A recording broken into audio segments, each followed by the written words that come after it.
Good day and welcome back to another DBZ Dokkan Metal video. So in this video I'm going to take you guys through the Super Saiyan 3 SBR stage for DBZ Dokkan Battle Global. So in this team, unfortunately, unlike a lot of the other teams, there's really not a lot of options for the Super Saiyan 3 category. Literally there are no free-to-play options currently. And when I say no, I mean literally no. Like even the Tech SS3 Goku is pretty much just fodder when it comes to this stage. Then the only decent leads for the category are SS3 Bardock, who's a tiny bit outdated but still pretty decent if you have a dupe. And this SS3 Int Goku here.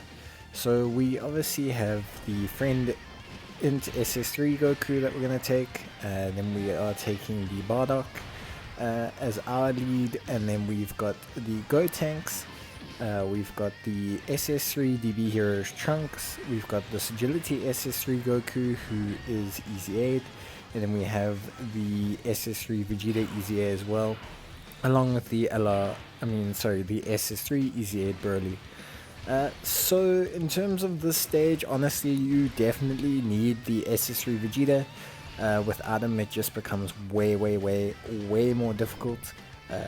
Don't want to say impossible, but becomes just, quite frankly, ridiculous. His stunning and his ability to take damage really helps in all these fights, considering they're against two people every single time. Then the other unit that has, that you kind of pretty much have to have is obviously one of the leads, Bardock, or Goku is fine. I definitely would suggest using Goku if you have him as lead, mainly just because you're going to want to have two Gokus. But other than that, yes, they are perfectly fine to use. Then other helpful units are obviously the SS3 Broly. His Easy A makes him quite a hard hitter now, so keeping him on as a floater will definitely help with this stage. I would definitely suggest using the Gotenks. He is also very helpful. He gets a stun later on. You won't really get to his SS3 form, but his Super Saiyan form has a decent chance at stunning. His defense is decent. He can stack some defense and attack. Does decent damage, and this is only a 55%, but that stun is really going to help get you into the zone. In terms of the Goku, the best strategy to use with this Goku is just basically to have yourself stun up the one enemy, usually with the Vegeta. That's usually going to be whichever enemy is attacking more, and this first phase there'll be physical boo. You're going to want to stun them up with Vegeta, and then once you've stunned them up with Vegeta, you're going to want to slowly will down the other one, and eventually Goku will transform as soon as there's only one enemy with 80% health. Very similar to the stage with the Majin Vegeta and Resurrected Warriors. Beyond that, pretty much free ran. Agility Goku is very good. I suggest him over the Strength Goku. He's been around for a while, but he's still very solid, can have over 100k defense and does 2.4 million in damage, which is very good. Another unit that I suggest, if you have him, is obviously the SS3 Gohan from the DB Heroes event.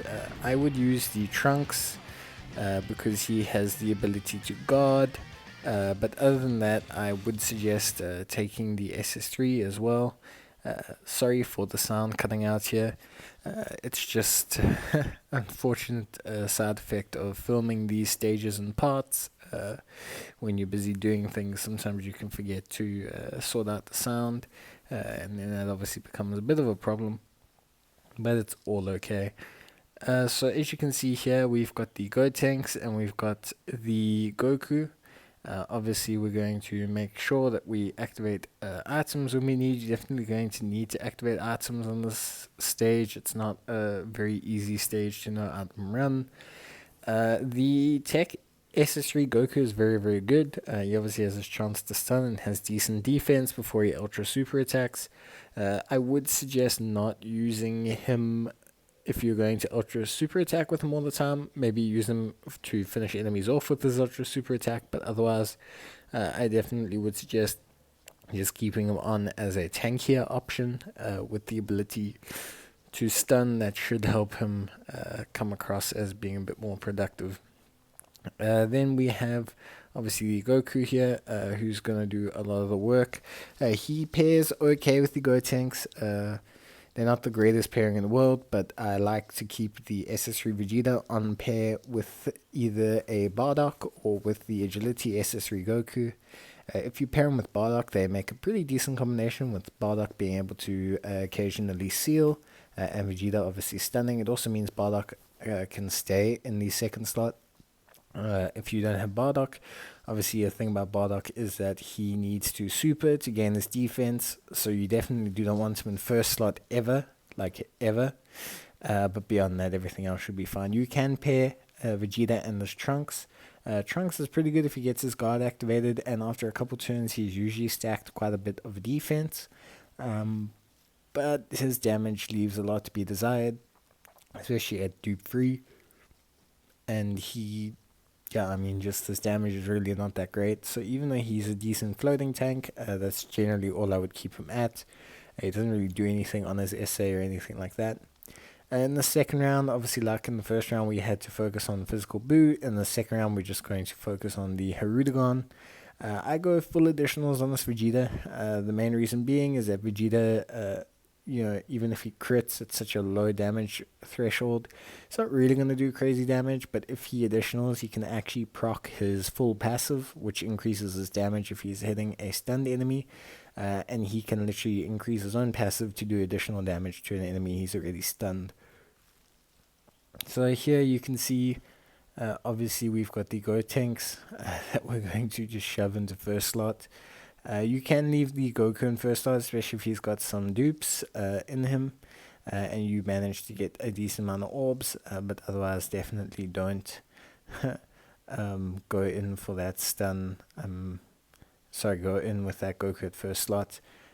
We get the stun on Hirudegarn. Keeping Hirudegarn stunned and keeping these enemies stunned is really going to affect how well you perform on the stage. If you get lucky with your stuns, you're not going to have too much of a problem overall with the stage. But obviously, if you get unlucky with your stuns or with your damage, like we do right here, where we literally do not finish off the second enemy for whatever reason, the game decides not to let us finish them off. Obviously, that's going to cause you some problems. But overall, shouldn't be too much of a problematic stage if you have the right units. The only problem is that the stage really does not have a lot of alternative units, and that is shows a lot in the team, because you can tell when a team category is small when a lot of the units are either older units or they're units that have older SAs or anything like that, because you can tell about the dating of the cards and just the way that they work that they're going to be a problem. This SS3 Broly is very, very good for damage. I definitely would suggest taking his Easy A, especially after his Easy A. His defense doesn't drop down nearly as much as it did before. He actually still has decent defense as per the SS3 category. So definitely use him for that.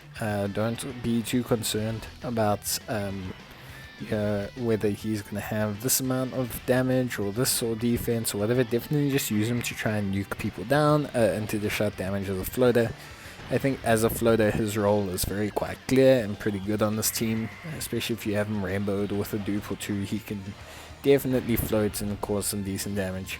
Once Gotenks transforms, we sit in a much better position, so we're definitely much better off there.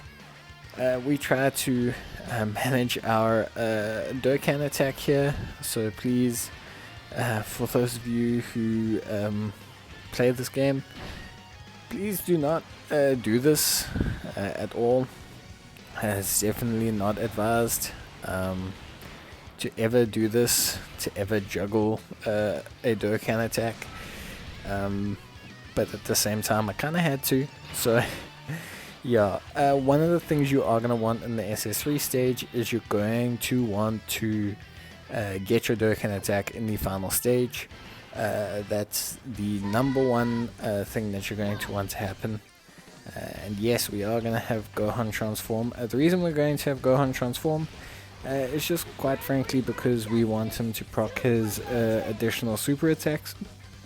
so we then have to super with him and thus waste our Dokkan attack. So yeah, and that's pretty much it. In terms of the stage, like I was saying, you're going to want to get that Dokkan attack in the third round. The reason being is in the third round there is more than 2 enemies, and getting that Dokkan attack is really going to help you in terms of whittling down enemies and immediately taking control of that fight.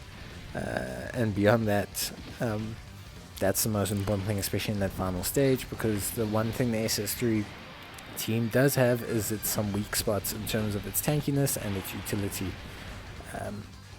So yeah, there we go. We managed to take out Harudagon, and we have the Dokkan attack still. So we're still sitting in a very comfortable position going into this final round. This final round is kind of, I suppose, the final fight before Goku turns into SS4 when he's SS3 and he's, you know, fighting all of the baby-controlled Z fighters, I guess. The agility SS3 Goku is actually a decent option for this, especially if you have him rainbowed. Again, another floater unit more than anything else. Not a unit that I would say or, you know, inform is, you know, a first choice unit, but definitely one that you could run on this team. I think this team that I'm running right now, barring maybe putting in the Allah Goku if possible, is definitely currently the first choice. I think the Tech SS3 Goku, when he gets an awakening, will definitely be one of the first choice options. And hopefully when Strength Gotenks gets an awakening, the free play card, he can also become a solid option for the team. So you could see there, obviously we arranged for the Goku to get the Dokkan attack. He does more damage than Vegeta, so that's really about it in terms of reasoning for why he needed to get that attack off. Vegeta does not get the stun, which is a big problem. Very big problem. But it's okay, we should have more than enough in our tank. We have popped in Icarus, so we should be good to go. Baby does hit very hard. Very hard. Usually, so you just need to be careful about Baby because he can cause you quite a lot of grief. But beyond that, really nothing too untowards in this fight. Really what you should be doing is probably focusing down this tech unit and just take him out with the int units, and then focusing on the last two, but instead I try to well, actually I do switch. I end up switching to the tech unit. So yeah, this final stage, once you get the Dokkan attack off, you definitely put yourself into a position of greater control. And that's really going to help you out here. You can do it without getting a Dokkan attack here, because obviously you gain the benefits earlier on in the stage, but it is just a little bit more difficult. But other than that, yeah, everything's perfectly fine in terms of the stage. Ideally, because you're getting the Dokkan attack, you're not going to get the Goku to transform, but that's okay. Once you take out 2 of the units, you generally just kind of want to focus on getting rid of this baby, because he attacks the most and supers the most. And then you're going to want to obviously take out the physical Goten, as soon as possible. Ideally, if possible, you actually take out the physical Gohan before you take out the other 2. But it's just going to depend on how lucky you get in terms of stuns and things like that. So yeah. But you can see here that we're just kind of switching around the order of things. Gonna try and see if we can get the Vegeta to get a stun off. Vegeta getting a stun off is going to be a very big help in terms of the stage. And then generally my suggestion is, if you can't super with SS3 Broly, that you actually only take 1 orb, because that will give him the most defense, and if he's not going to super, there's no point reducing his defense at all, because it's not really going to help you in the long run, because obviously you're just reducing his defense for the attacks that come afterwards. You're not actually helping him out in terms of his performance. So yeah, but once Gotenks transforms, you should have enough stun and control between him and Goku and the Vegeta to take out the stage, so everything should be perfectly fine from that point of view. Yeah, but beyond that, pretty much as simple as it comes. A stage that's more difficult in terms of procuring the units than it is in running, and the main reason for that is just obviously the the SS3 category is just really limited. Things they could do to improve the category, they could bring out another transforming Goku. You can use the agility transforming Goku right now, but I mean, they could bring out another transforming Goku. They could bring out like a SS3 Vegeta and SS3 Gogeta from like DBZ Heroes. They could bring out or awaken some of the other SS3 Vegetas that are up that haven't received awakenings yet. And yeah, otherwise, maybe a new SS3 Bardock. Definitely an awakening for the free-to-play Gotenks would make him very good. So yeah, beyond that, obviously, just that's about it. The physical Gotenks has got his awakening, so that is obviously much better on JP's side than on Global. But yeah, and I hope you guys enjoyed the video, and thanks for watching, and I'll check you guys in the next video. Let me know in the comments how it went. But until then, cheers and bye.